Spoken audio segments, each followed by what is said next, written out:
अस्सलाम वालेकुम viewers, welcome to Sumbul का किचन। आज हमारे किचन में बन रहा है mango milk shake. Mango milk shake बनाने के लिए मैंने 3 अदद आम लिए हैं और हाफ कप मैंने चीनी ली है। चीनी आप अपने टेस्ट के मुताबिक डाल सकते हैं।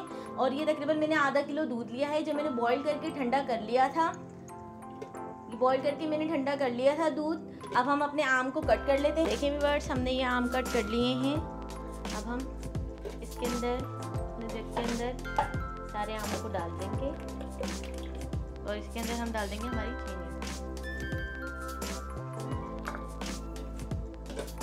तो हम बंद कर देंगे।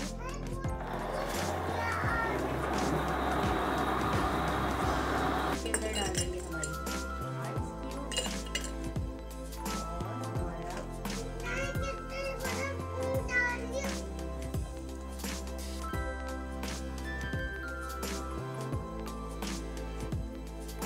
देखिए व्यूअर्स, हमारा मैंगो शेक तैयार हो गया है। अगर आपको इसकी रेसिपी अच्छी लगती है तो प्लीज़ हमारे चैनल को लाइक करें, सब्सक्राइब करें, शेयर करें।